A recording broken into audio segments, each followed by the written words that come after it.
Hello everyone, welcome back. I am back with another Indian dish. This is more like a snack and it usually comes with buns, but I'm using pita today. What else? This is made with dried sweet peas or what is called Vatana. I will have the recipe in the description below, and I'll also post just a small video of how I made it on my Instagram. So today is I think 19th of March, so it should be on my Instagram page feed either today or tomorrow. So make sure to check that out if you want to know, like, see a video. And they also put this, these are like chickpea noodles or save. Traditionally they put some really big ones, like thick ones. This is like very thin. This is what it looks like up close. And I'm going to also garnish it with some onions and some tomatoes. I don't want a whole lot, but just a little bit for garnish. And some cilantro. Just a little bit. Alright. This thing is also called USAL or misal or sev bhaji. I'm not sure. See, I'm Indian, but I'm not that traditional of an Indian. So I have never ate this on like the streets of India, like how they sell it. This is actually my first time trying it, so let me give it a try.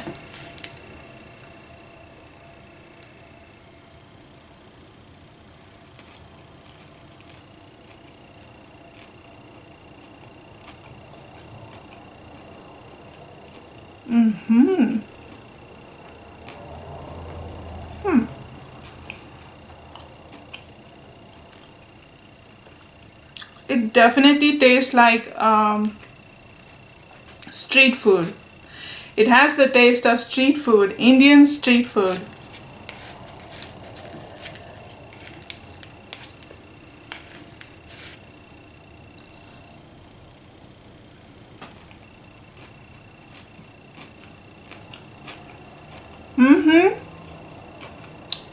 Oh yes.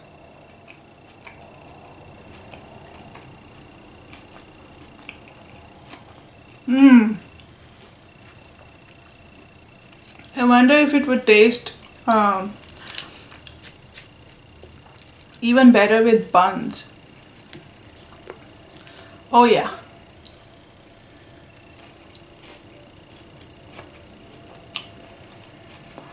I guess it could use a little like lemon squeeze on it. I don't have lemons.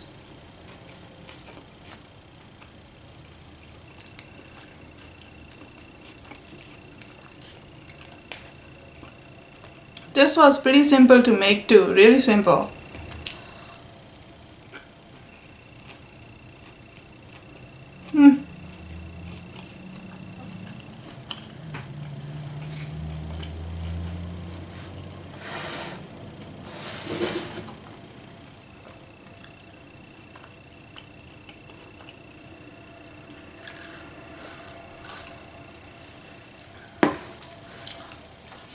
Oh.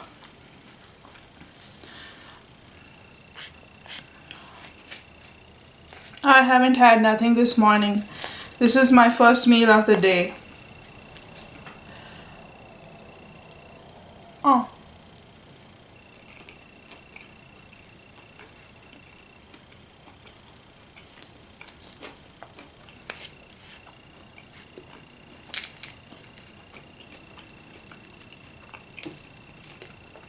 To be honest, I could just eat this by itself. It's so good. Don't need no bread.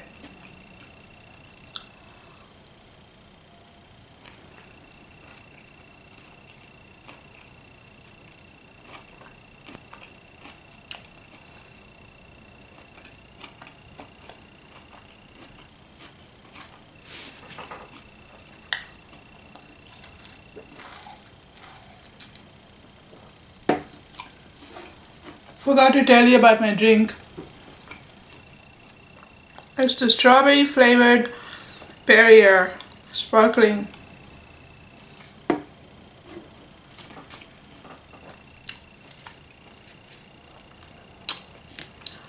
So I promised story time, didn't I?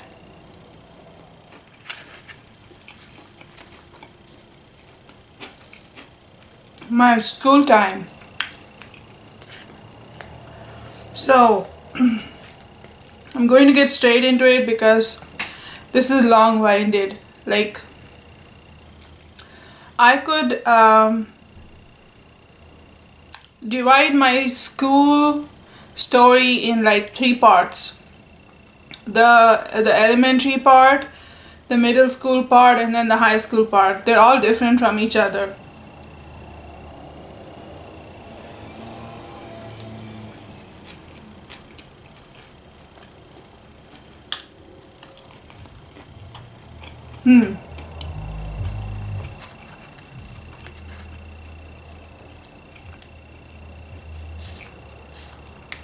So I was born and brought up in Kuwait. I lived big part of my life in Kuwait. I went to college in India. And then I came from, like, right after college I came to USA. So today's major part of my story time took place in Kuwait. Now as you hear this, also keep in mind I'm talking about at least 3+ decades ago. Okay, so some of the things might be like, what? But it made sense in those times, okay?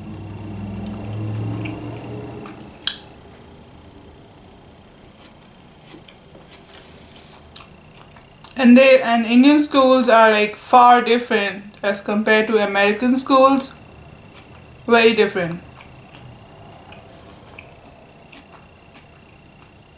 They definitely were very different from what I see in my daughter's school right now. Like it's like talking about medieval times when you talk about my time, okay?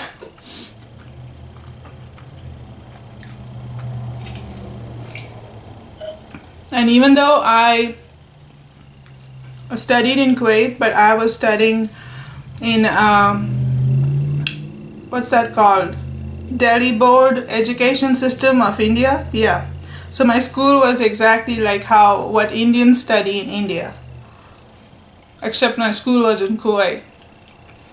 And all the students were Indians too. Now, going back to what I remember first thing about my school time. And I don't know if it was even first grade. I think it was preschool or kindergarten, something like that. And the clearest memory I have of those times is going to school, and I think it was my first day, and sitting on a piece of gum, I guess, or somebody put it there for me to sit on it, I don't know, but I had a piece of gum stuck on my skirt.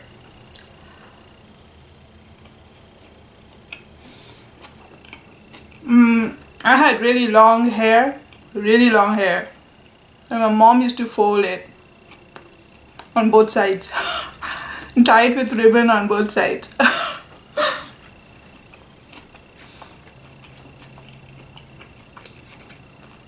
And somebody untied my ribbon bow. I remember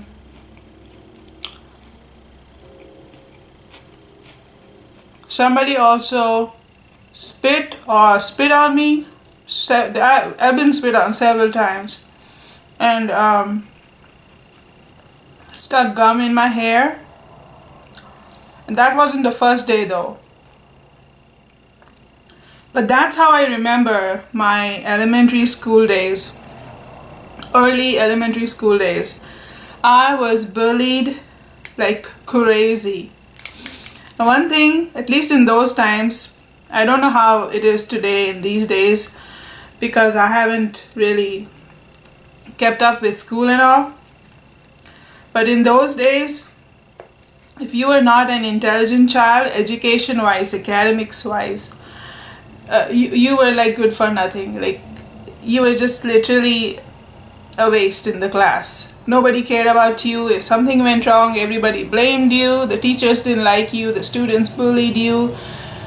Like if you're not good at studies, you're useless pretty much. You're just a brat in the class.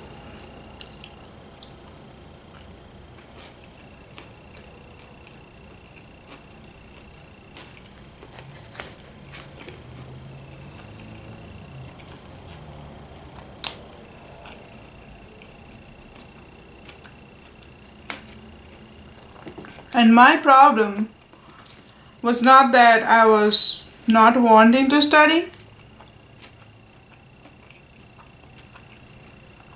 but the fact that I couldn't comprehend, I couldn't understand, I couldn't keep up. Like, I couldn't keep up.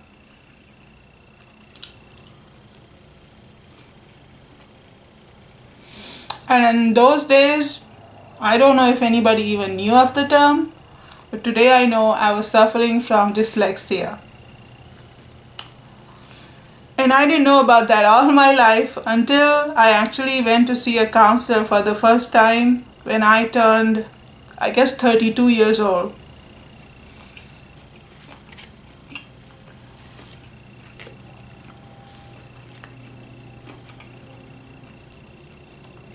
So basically, I literally just sat in my class and I would try to concentrate on what the teacher is saying, but like all of a sudden I'd zone out and I'm like somewhere else. Like I don't know where I am, but I'm not in the class. And then the teacher would ask me a question and I'd be like, I don't know.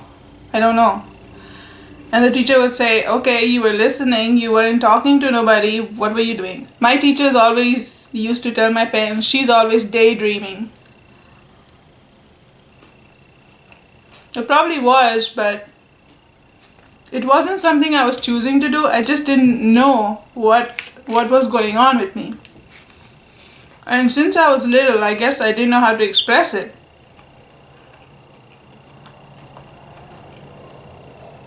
Now, if you're not an Indian, you may not know this, but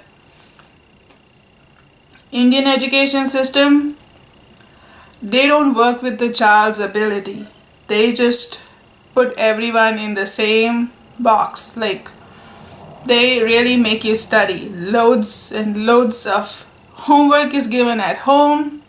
There's a bunch of books in your backpack. So, of course, with the no ability to really comprehend and follow, and my education, my school being so fast with education, and giving like so much homework, we had 6 to 8 subjects right from first, second grade,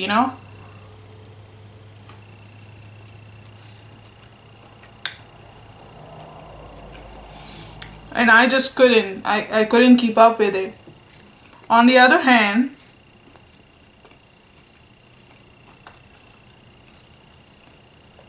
I have a sister. She is older than me.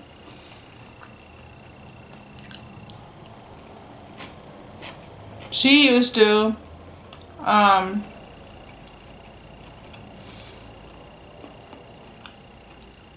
she was just the split opposite of me when it came to being smart, being intelligent. This is from my perspective, okay?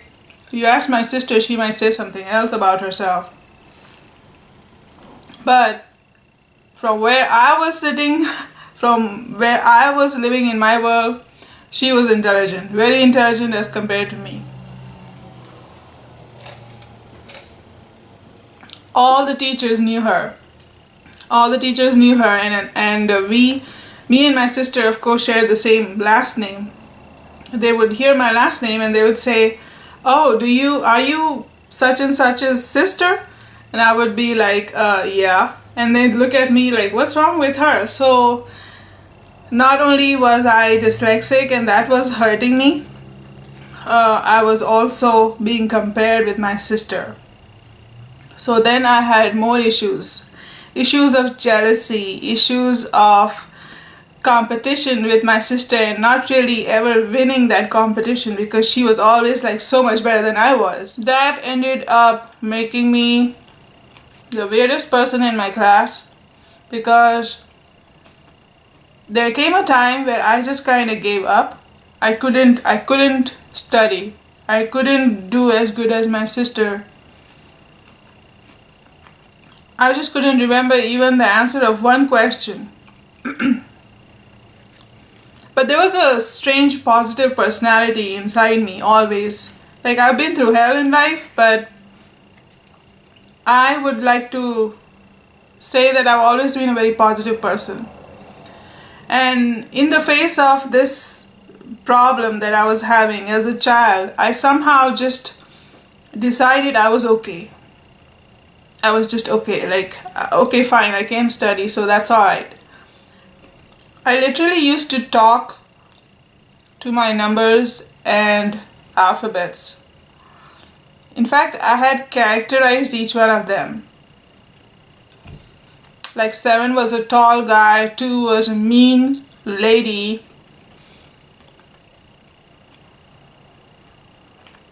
I had characters in my mind. Now during test times, this was something weird about me, which I to this day don't get it, but I don't know. Like, I never thought if I can do this, I will try to copy or cheat, ask somebody during a test. No, I would literally enjoy my tests and exam times, because that meant nobody's going to ask me a question, nobody's going to expect a homework out of me, so I could just sit, open my sheets or book or look at my question answer sheet, talk to my numbers or alphabets. Sometimes I would draw.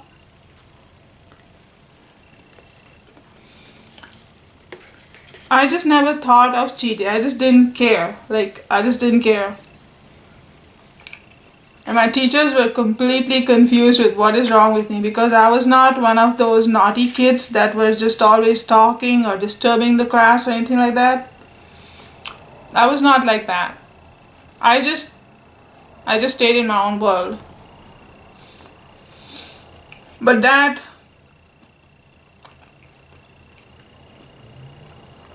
got me in a lot of trouble with the other kids in my class, because kids can be very mean to other kids. Yeah. I remember there were kids that were literally just, I lived in Kuwait, it's like a desert. They would just put hands full of sand in my backpack. I remember there was a girl in my class. She used to make me stand, at the end of the school day, she would always make me stand on top of the desk. She would just tell me stand on top of the desk. And why did I never deny her? I have no idea. But I never told her, no, I'm not getting on the desk. I did. I would get on the desk and then she'd push me. She'd push me down, just knock me down. I would hurt, my knees would always have scrapes on them, scratches on them, scabs on them. And my mom used to say, how do you get so dirty? How do you get hurt every day? What happens to your pencils every day? Well, the kids used to steal it from me. They used to take my stuff.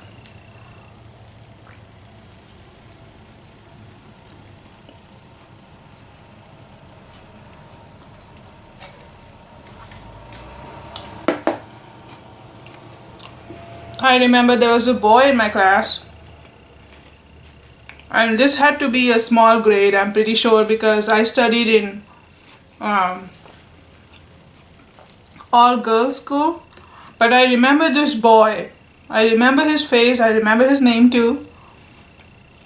And every once in a while, between recess or between classes, when the teacher wouldn't show up, he would drag me. He would drag me to the restroom in the school, which was not very far from my class, and he would take a piss on me. Yeah. I remember that like yesterday.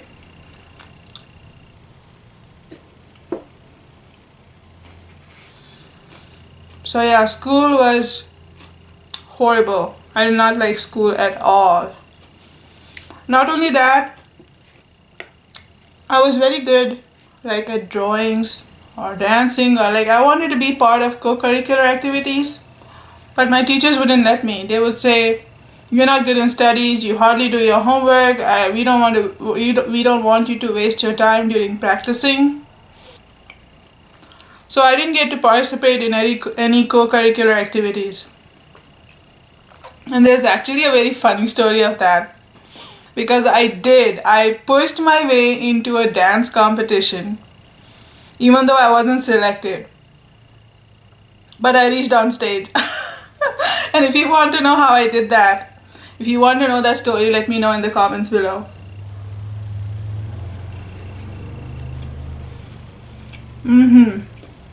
That was crazy. And I do remember, I think it was right away from first grade, if I'm not wrong, or third grade. First or third grade. I think it was first. I don't know.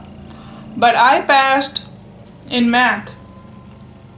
Math was something that I just could not understand. I could not grasp math whatsoever. In English, I'd make stories or whatever, but I could not understand math whatsoever. The numbers totally confused me. It's just a hodgepodge. I couldn't understand what's going on. So I think it may be my mom's prayers or my dad's job.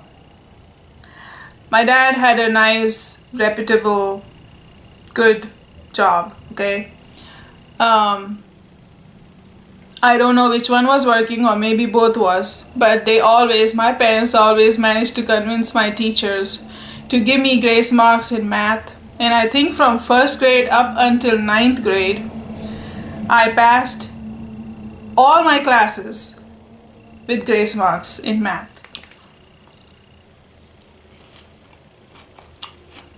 Then moving into like middle school,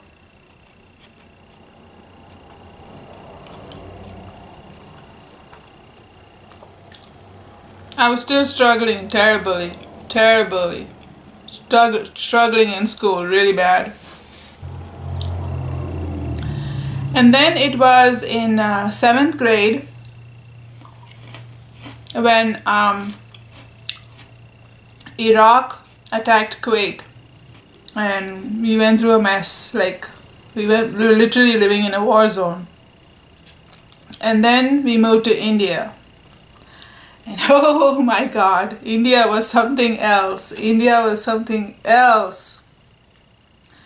I had never been a kid in a school in India. I remember I was like going to school in India, and it was co-ed, okay? I was not used to boys in my class. Everything was such a shock to me. The kids talked to each other in Hindi. They didn't speak in English anymore, like how they used to when I was in school in Kuwait. The whole thing threw me off so bad. I failed in my 7th grade. And second time I went to my 7th grade, I was accused of cheating. There was a girl sitting next to me from some other grade, I think 9th. And I don't know, they used to split classes and just kind of mix them together during tests so that we don't get to cheat from each other. So there was a 9th grade girl sitting next to me when I was in 7th grade, giving my annual 7th grade exam. It was math exam. And as usual, I didn't care about my grades. So I was just sitting there, killing time, drawing in my paper. Sometimes I used to just write whatever question was there in the math paper. I would just keep repeating I would write really neatly. My handwriting was very neat. I could draw and all that really well. I was very artistic. So I was just killing time, having a fun time in my exam, no stress, no nothing. Just, nobody to bother me. The girl next to me looked at me. She looked at my question. She took my answer sheet and she said she could do it for me. Okay, I didn't ask. She just took it from me. She said, I can help you. She did it and she started to slide that paper towards me, and the teacher saw it.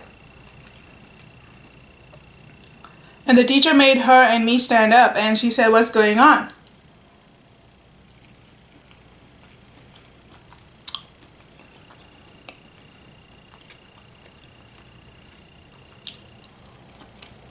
Well, I'll stop right there. I'll tell you about it in my next mukbang because I'm almost done here. I don't want to just eat one chickpea, or what is this? One Vatana at a time. I'm going to stop right here. Catch you guys in my next video, alright?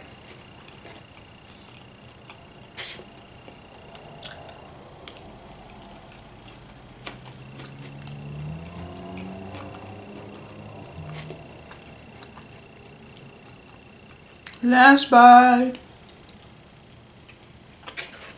All done.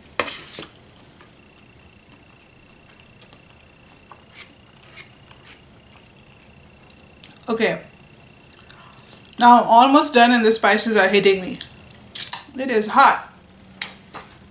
Spicy. Oh, you know what? I got 2 drinks today. So this is gone, but I can use the other drink. But anyways, I'm done with today's video. I will catch you in the next one, okay? See you then. Bye-bye. Bye-bye.